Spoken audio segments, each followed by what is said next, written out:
أعوذ بالله من الشيطان الرجيم. بسم الله الرحمن الرحيم.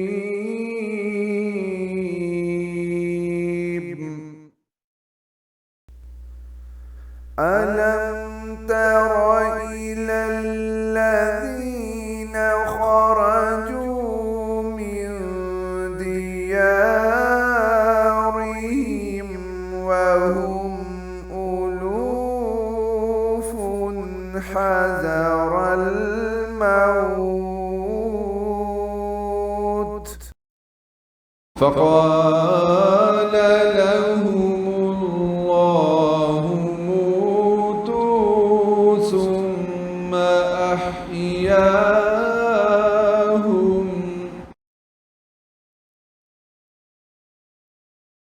إن الله لذو فضل على الناس ولكن أكثر الناس لا يشكرون.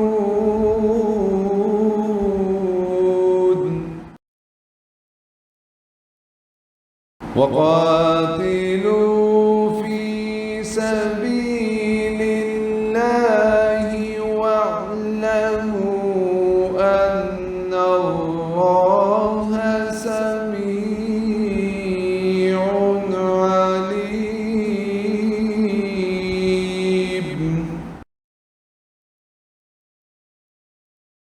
من ذا الذي يقرض الله قرضا حسنا فيضاعفه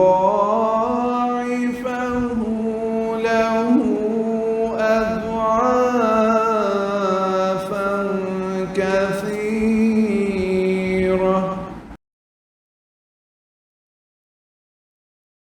والله يقبض ويبسط وإليه ترجعون.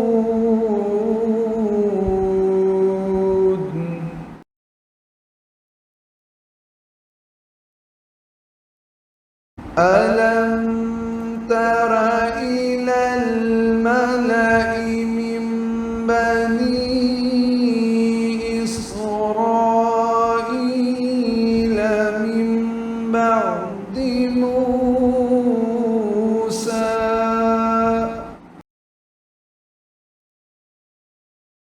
إذ قالوا لنبي له ابعث لنا ملكا نقاتل في سبيل الله.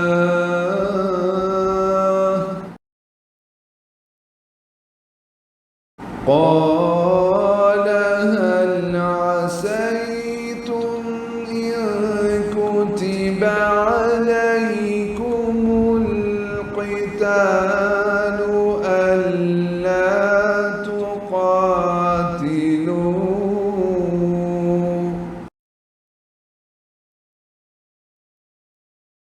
قالوا وما لنا ألا نقاتل في سبيل الله وقد أخرجنا من ديارنا وأبنائنا.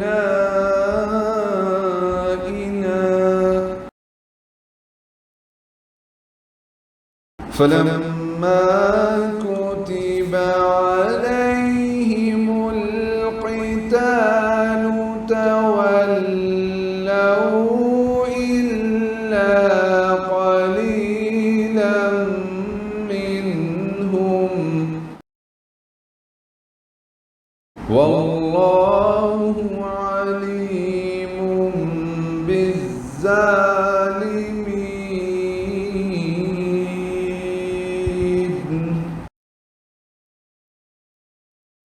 وقال لهم نبيهم إن الله قد بعث لكم طالوت ملكا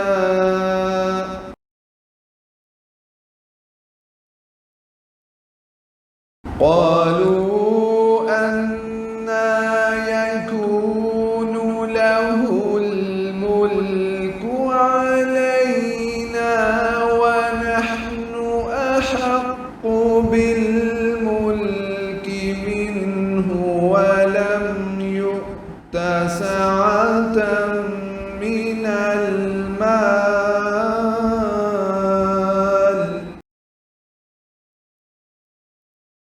قال إن الله اصطفاه عليكم وزاده بسطة في العلم والجسم والله يؤتي ملكه من يشاء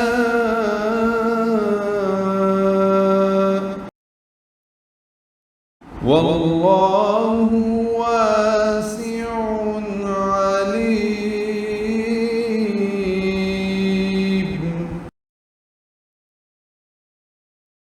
وقال لهم نبيهم إن آية ملكه أن يأتيكم التابوت فيه سكينة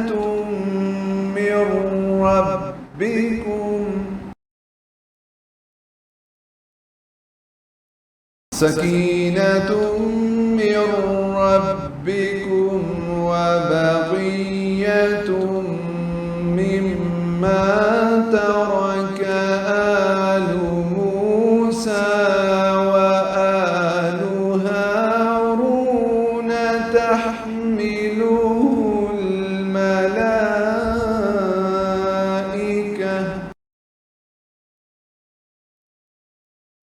إن في ذلك لآية لكم إن كنتم مؤمنين.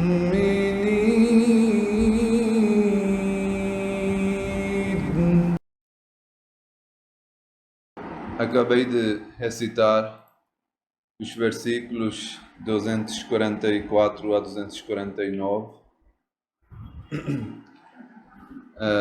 São 6 versículos e vou agora apresentar a tradução desses versículos.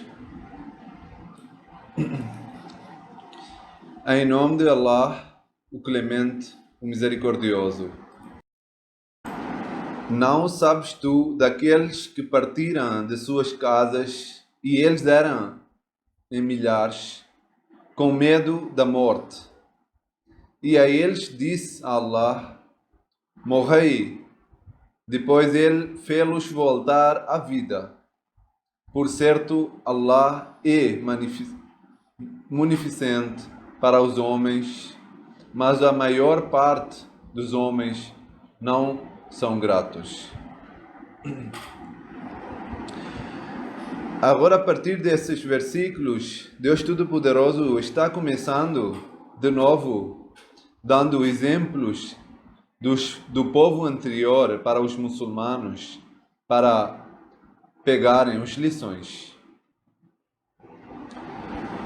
O primeiro e principal lição que foi dado através, agora, nesses versículos, é que ele mencionou o povo que, em primeiro lugar, eles saíram das suas casas, do lugar da região onde eles residiam. Para quê? Por causa de escapar da morte. E eles queriam migrar para um lugar onde eles poderiam refugiar. E Deus disse para eles para morrerem e depois fê-los para voltar à vida. Quando nós olhamos para com significados físicos ou literais, nós entendemos que Deus Todo-Poderoso diz nos outros versículos que quem morrer uma vez não tem como voltar para esse mundo. Então, de certeza, Deus não está falando aqui de morte físico. Mas sim, como entendemos com os outros versículos do Sagrado Alcorão, Deus está falando do morte espiritual, do sacrifício. Quando a pessoa por exemplo, Deus diz que o muçulmano, quando aceita a religião e a fé com o coração, ele vende o seu coração, o seu corpo, para ter o prazer de Deus, para aprazer o Deus Todo-Poderoso. E traz a morte em si mesmo. Fica distanciado dos pecados. Tenta fazer todos os sacrifícios. Isso é trazer uma morte. Então, aqui, o povo que saiu de um lugar para refugiar, que era em milhares, e depois Deus disse para eles fazerem o sacrifício, para serem levantados de novo.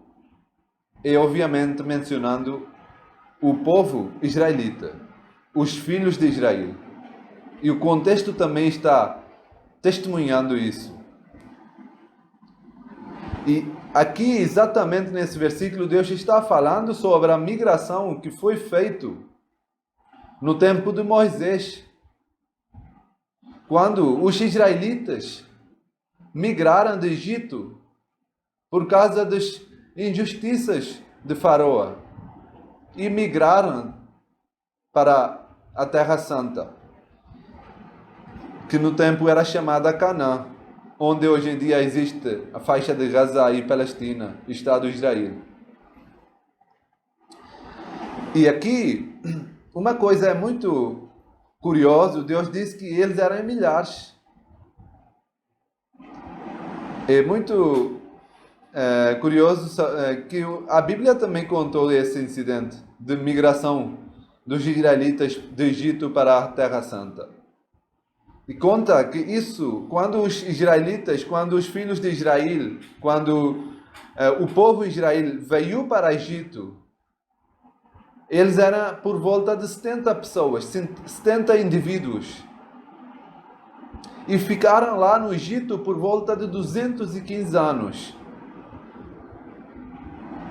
Mas ao mesmo tempo, a Bíblia fala que eles eram mais de 6, só os homens, tirando as crianças e as mulheres, só os homens, a Bíblia fala que eram mais de 600.000 pessoas. E incluindo as mulheres e as crianças e tudo mais, os idosos, por volta de 2 milhões das pessoas. Que, se a gente fazer contas, quase é impossível. Como é que as pessoas, que são 70 pessoas, podem tornar em 2 milhões só em 200 anos? Mas por outro lado, o Sagrado Alcorão diz que eram em milhares. Eram em alguns mil pessoas que refugiaram. E obviamente, se fossem 2 milhões de pessoas, eles nem precisavam de fazer a migração. Eles eram suficientes para lutar contra o povo do Egito. Eles poderiam dar derrota em minutos.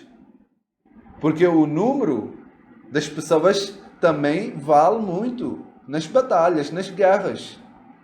E eles nem precisariam de nenhuma outra ajuda. Só o número dele, 2 milhões, era suficiente para ganhar qualquer guerra. Mas nós vemos que, de fato, eles não eram assim com um número exagerado, né? Eram por alguns 1000 pessoas que migraram com Moisés. Que a paz de Deus esteja sobre ele. E Deus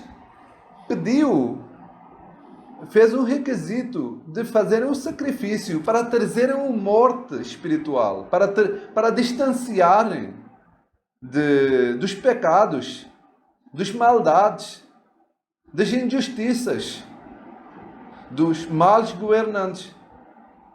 Porque Deus tinha prometido a Terra Santa, que eles iam liderar, eles iam governar essa Terra Santa. Mas Deus não poderia conceder a Terra Santa sem fazer uma reforma em eles.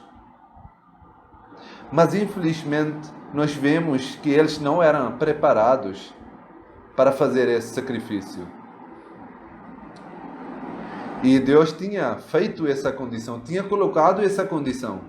Que você quer ganhar a Terra Santa, você quer ir lá, você quer ter sucesso, precisa contribuir.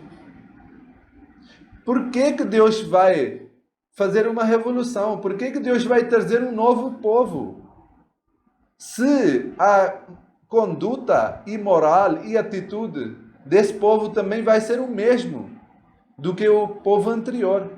Se eles também vão fazer injustiças como o povo, como Faraó, como o Egito, os egípcios faziam, para que Deus iria conceder essa benção do governo da Terra Santa para os israelitas? Deus poderia deixar na mão do povo anterior. O único objetivo era que Deus poderia trazer justiça na terra. Poderia acabar com a maldade, com os pecados, reformar a atitude moral. E por isso Deus disse que você precisa morrer, precisa renascer. Por isso nós dizemos que quando a pessoa aceita o islamismo, ele renasce.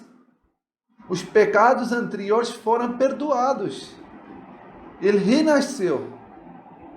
É por isso que fazemos a peregrinação em Meca e todas as formas de sacrifício físico são parecidas com uma criança renascida.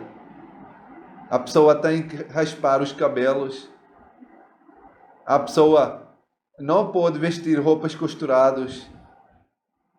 A pessoa não pode vestir as roupas normais e tudo mais. A pessoa não tem chinelo, chapéu, já anda assim, dando a volta. Que estou tendo um renascimento, estou acabando com a minha vida anterior. É por isso que o Santo Profeta diz que quando a pessoa faz a peregrinação, todos os pecados antes dessa peregrinação são perdoados. Porque ele vem com a intenção de renascer. Intenção vale muito. Não é só fazer a prática e acabou, não. Se fosse esse o caso, por que Deus requisitou? Por que Deus colocou essa condição para os israelitas? Poderia conceder logo as riquezas, as bênçãos. Mas não. E por isso nós vemos que quando Deus disse que você quer ganhar a Terra Santa, para isso você precisa lutar, precisa sacrificar. E qual era a resposta dos israelitas? Eles disseram: Faqatila inna hahuna qaidun.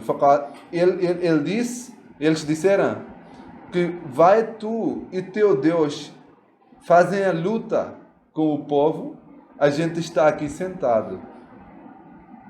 Saímos de lá, já estávamos sendo injustiçados, já estavam sendo feitas muitas injustiças, já a gente estava sofrendo bastante. E agora viemos aqui, precisamos de fazer sacrifício de novo? Não dá. Se você quer nos dar alguma Terra Santa, algumas benções, dá assim mesmo. Agora sacrifício não dá. É por isso, nós podemos colocar essas mesmas palavras em sentido literal também. Quando eles fizeram essa desobediência, quando eles foram sujeitos ao castigo e cólera de Deus, Deus disse que eu distanciei a Terra Santa desse povo por 40 anos. Então, essas pessoas que disseram que nós não vamos fazer o sacrifício, nós não vamos lutar, vai tu e teu Deus fazem a guerra com os descrentes, eles não foram abençoados de entrar na Terra Santa. Foram as crianças, os descendentes deles. Depois de 40 anos, quando foi criada uma nova geração, e eles eram prontos de fazer sacrifício, aí Deus deixou entrar na Terra Santa. Por isso, olhando mais uma vez nesse versículo, quando Deus disse que e a eles disse lá, morrei. Depois ele fez-los voltar à vida. O povo que desobedeceu Deus Todo-Poderoso, fez uma desobediência, eles não puderam entrar. Eles foram distanciados dessa terra, sujeitos ao castigo de Deus, à raiva de Deus. Mas sim, quando veio uma nova geração, depois de 40 anos, depois de várias décadas, e eles fizeram arrependimento dos que os antecessores fizeram, os antecessores deles, aí essas novas gerações, essas novas pessoas eram prontos de fazer sacrifício. E aí Deus concedeu todas as bênçãos para eles. E Deus fez-los voltar à vida, tanto espiritual quanto físico. E depois Deus diz, Allah é munificente para os homens, mas a maior parte dos homens não são gratos. Allah aceita as pessoas quando as pessoas agradecem. Mas muitas pessoas não fazem agradecimento. Agradecer a Deus é um empréstimo que a gente faz para Deus. E Deus devolve esse empréstimo com juros, com interesses. E Ele nos concede ainda mais. Por isso Deus diz, quem é grato a Deus, Ele recebe ainda mais. E quem é ingrato, ele não recebe nada. E combatei na causa de Allah e sabei que Allah é o que tudo ouve, tudo sabedor. Aqui Deus está falando para os muçulmanos no tempo. Que agora é seu tempo. Agora esses sacrifícios vocês têm que fazer. Vocês são colocados as provas. Em cima de vocês são colocadas as provas. E vamos ver quem é que vai completar essas provas, esses sacrifícios. E olhem que o exemplo que acabei de dar, Deus diz que o exemplo que foi mencionado no versículo anterior é exatamente esse. As pessoas que fizeram sacrifício receberam bênçãos. E as pessoas que não fizeram sacrifício e disseram que nós não estamos prontos para fazer qualquer sacrifício, para qualquer luta na causa de Deus, eles não receberam nem as promessas que foram feitas com eles, porque as promessas que Deus fez com eles tinham condição. Deus não poderia conceder à toa. Primeiro, eles eram provados se eles são firmes e completos em fé ou não. Quem é que emprestará a Allah uma avultada soma para que ele a possa multiplicar muitas vezes? Olha aqui, eu acabei de dar o exemplo que Deus mencionou aqui. E Allah receba e aumenta, e a Ele vos sereis feito voltar. Que quem vai dar um empréstimo a Deus? De certeza, Deus não precisa dos nossos empréstimos. A riqueza de Deus é ilimitada. Nós, na verdade, precisamos desse empréstimo. Mas para receber isso, precisamos de levar o primeiro passo. somos nós quem primeiro precisa contribuir, porque estamos sendo provados por Deus. Então a gente vai fazer o sacrifício, vamos emprestar esse dinheiro, esse sacrifício para Deus. Por que Deus usou essa palavra de empréstimo?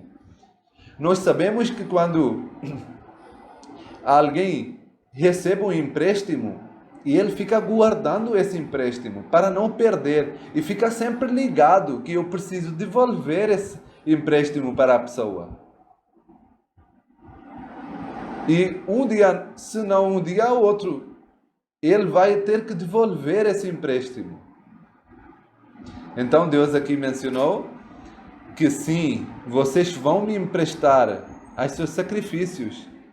Eu vou receber e vou aumentar. E depois vou devolver. Que benção é essa? Que Deus está dizendo que esse negócio que vocês estão fazendo comigo não vai falhar, não vai prejudicar a ninguém, mas sim vai, como aqui Deus diz, multiplicar, triplicar, e depois vai ser recebida de volta. Aqui, nesses versículos, Deus incentivou as pessoas, motivou os muçulmanos de fazerem sacrifícios por causa de Deus. E nós estamos passando no mês do Ramadã, que é o mês de fazer sacrifício, tanto do corpo quanto das nossas emoções, da nossa atitude e de nossa riqueza também. Mas é uma coisa muito importante entender que nós não podemos ter essa coisa em mente. Quando você empresta dinheiro para Deus, você não precisa dizer ou mostrar que isso foi um favor que eu fiz a Deus. Nós não podemos mostrar que sim, era Deus que precisava desse empréstimo. Nós não podemos ficar na cabeça tendo orgulho que nós fizemos esse sacrifício. Mas sim, precisamos muito de humildade, de sempre voltar para Deus, de sempre ter isso em mente, que tudo o que estamos fazendo é para nosso bem e não para o bem de alguém. Porque quem vai receber duplicando, multiplicando, somos nós. Deus vai receber, dobrar, aumentar e devolver a nós. Por isso precisamos sempre focar em Deus e ficando humilde, cabeça para baixo. Nós não podemos ficar arrogantes ou com algum tipo de grandeza, que sim, eu fiz esse sacrifício e sim, eu tenho alguma característica de grandeza. Depois, no outro versículo, Deus agora vai começar a falar um outro exemplo, vai mencionar, vai ensinar uma outra lição. Ele diz: não ouviste tu acerca dos chefes dos filhos de Israel, depois de Moisés, quando eles disseram a um seu profeta, nomeai um rei para nós, para que nós possamos combater na causa de Allah. Ele diz: não é de supor que vós não combatereis se combater a vós for prescrito. E eles pediram, depois de Moisés, os chefes dos filhos de Israel, os israelitas, eles pediram ao seu profeta, que era profeta de época, para nomear um rei entre eles, um comandante entre eles, para que eles posseriam combater com os inimigos. Foram eles que pediram para nomear um comandante entre eles. E ele disse: não é de supor que vós não combatereis se combater a vós for prescrito?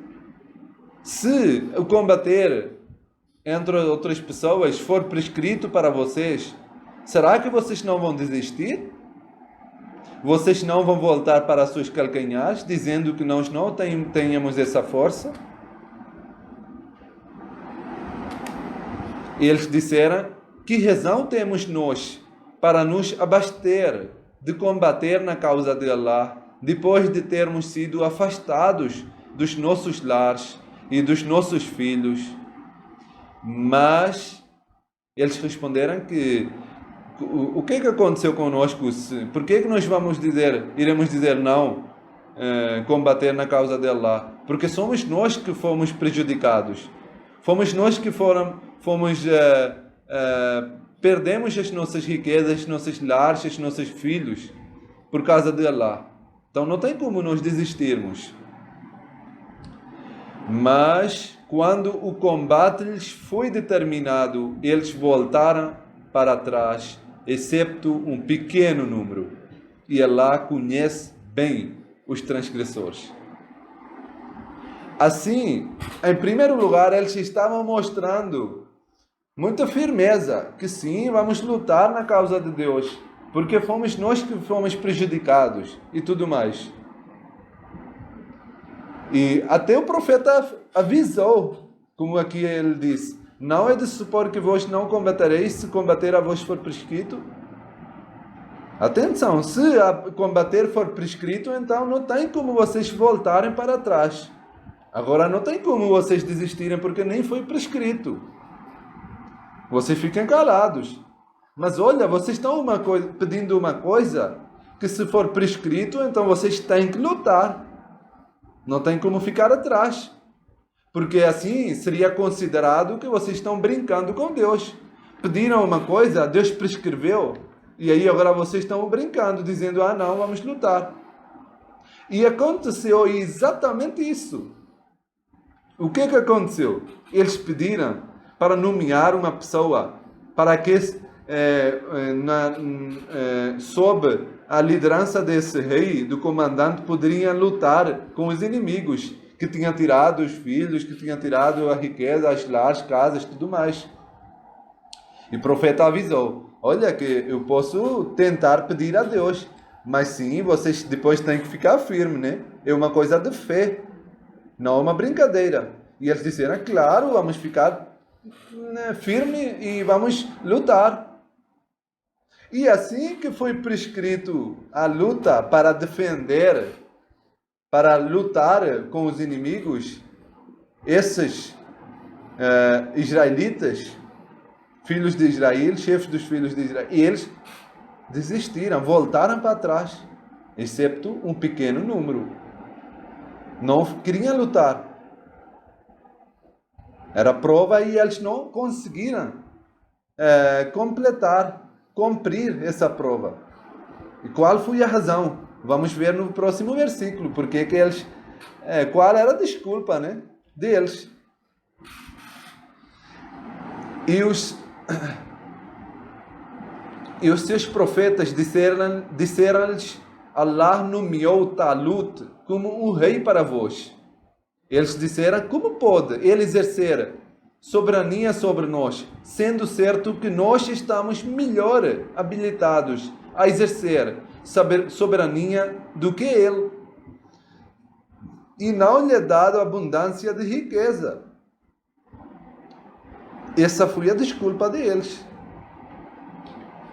E qual foi a desculpa? Eles disseram: eles estavam esperando, mesmo que eles estavam fazendo essa oração, fazendo esse pedido de nomear um rei para que poderia lutar sobre ele, mas ao mesmo tempo eles tinham um desejo nos seus corações de serem nomeados entre eles. Então Deus queria mostrar essa fraqueza, essa hipocrisia, característica da hipocrisia. Que vocês estão mostrando que querem lutar na causa de Allah, de Deus e tudo mais, mas ao mesmo tempo vocês têm uma característica de hipocrisia. Porque vocês queriam que fosse nomeado um rei entre vocês e não fora de vocês.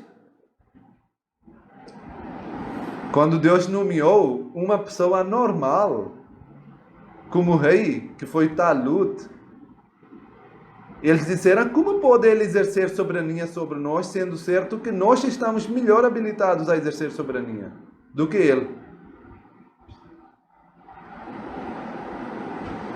E não lhe é dada abundância de riqueza. Ele nem é rico. Olha a desculpa. Olha a razão que eles estão mostrando. Ele não tem habilidade e ele não tem riqueza. Mas ainda não acabou. Deus respondeu. Deus diz, o profeta diz: por certo, Allah escolheu. A primeira razão é que foi Deus que escolheu. Foi Deus que o escolheu. Não tem como falhar. Foi Deus, por certo, Allah o escolheu acima de vós e aumentou-o abundantemente em saber e em matéria, em físico. E Allah dá soberania a quem lhe apraz. E Allah é beneficente, tudo sabedor. Olha os atributos que foram mencionados aqui. Allah é beneficente e tudo sabedor. Allah sabe o que é melhor. Allah sabe o que está no coração dos seus corações. E ao mesmo tempo ele é beneficente. Ele tem conhecimento vasto das coisas e também ao mesmo tempo vai fazer aquilo que é bom para vocês. Ele não vai pensar mal ou ruim de vocês. Então, Deus disse que ele, em primeiro lugar, foi ele que escolheu, a escolha dele não pode errar. E em segundo lugar, a riqueza não é uma coisa que para Deus serva alguma coisa. A riqueza não serve nada perante Deus Todo-Poderoso. O que serve é sabedoria e a fé. E Allah dá soberania a quem lhe apraz. Essa desculpa foi sempre dos inimigos dos que foram escolhidos por Deus.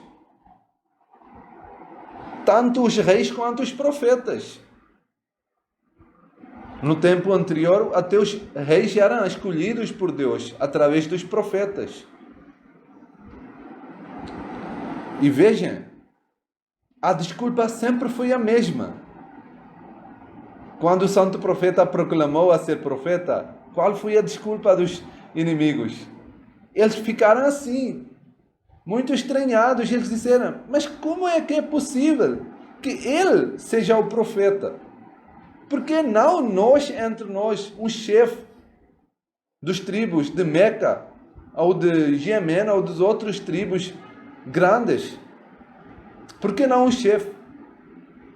Sempre foi isso. Por quê? Por que acontece isso? Porque o Deus Todo-Poderoso quer mostrar a sua grandeza.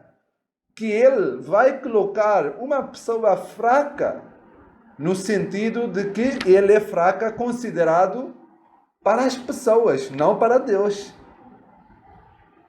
Para Deus Ele é considerado muito forte.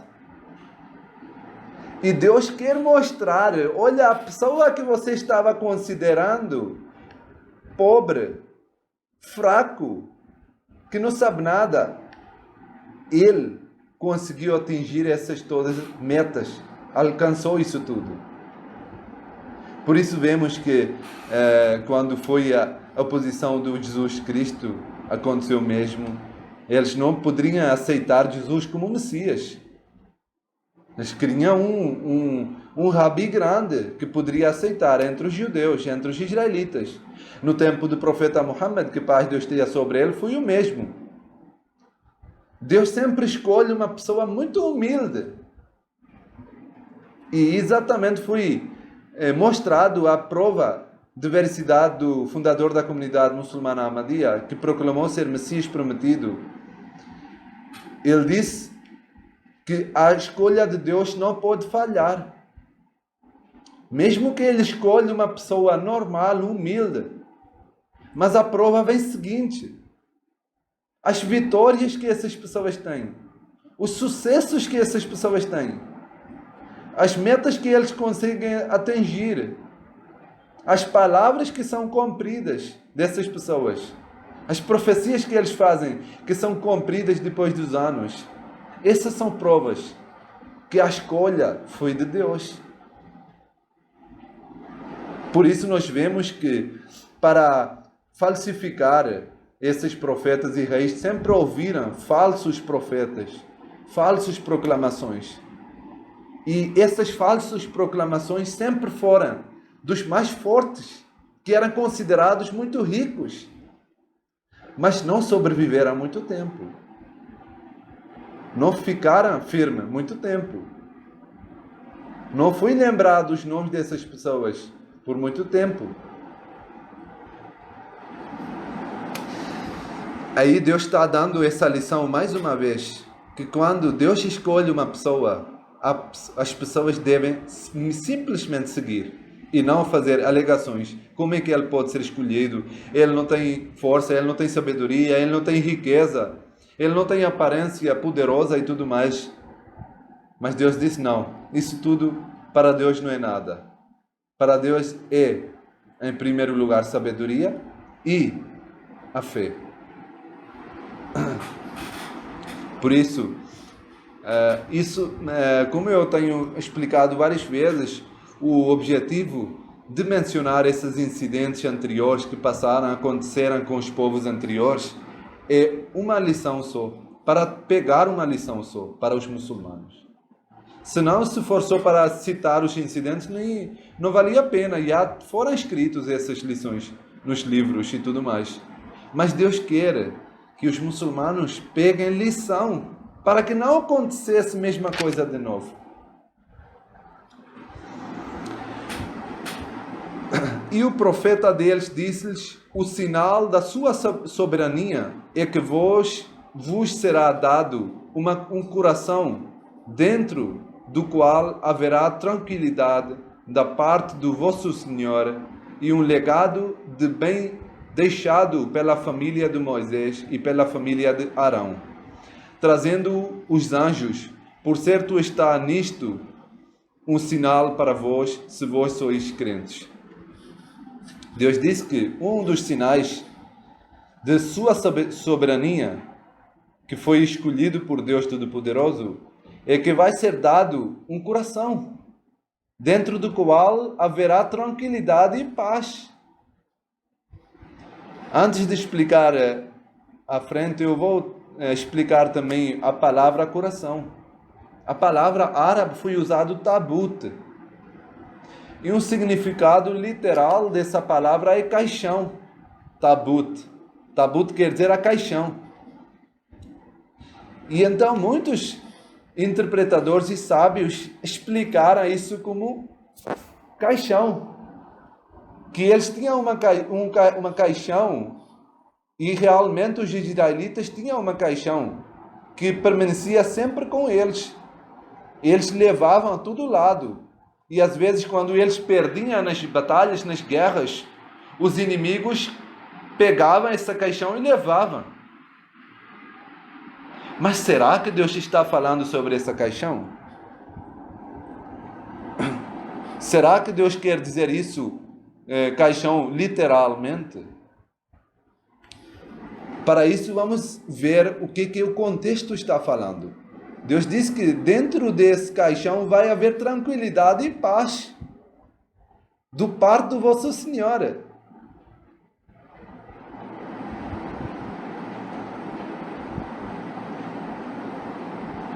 E o sinal de sua soberania vos será dado um coração que vai ser dado por Deus Todo-Poderoso. E como aqui foi falado, trazendo os anjos. Eu estava procurando essa tradução aqui. Porque na árabe está escrito Tahmiluhul Malaika, que os anjos vão trazer essa caixão, essa tabut. Será que isso quer dizer o significado literal? Por isso, os sábios, alguns, tentaram procurar outros significados de caixão também, do tabut. E um dos significados é coração. E exatamente aqui nós temos que levar esse significado metafórico, como coração, como esse significado. Nós não podemos levar literalmente, porque a tranquilidade e a paz fica no coração. E coração que pode ser trazido, a paz dentro do coração pode ser trazido dos anjos. Nós não encontramos que o caixão que estava entre os israelitas, que os anjos traziam de um lado para o outro. Eram pessoas normais.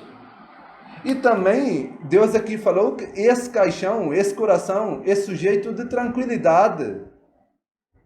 Mas a caixão que eles tinham, às vezes quando eles perdiam numa guerra, era sujeito de ansiedade, de muito desesperança, e não de tranquilidade.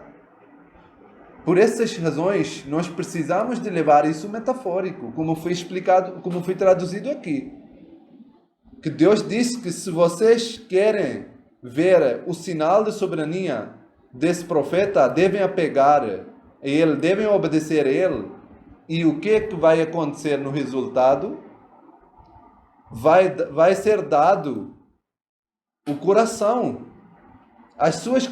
Seus corações vão ser cheios de tranquilidade e de paz. E são os anjos que vão trazer essa tranquilidade para vocês.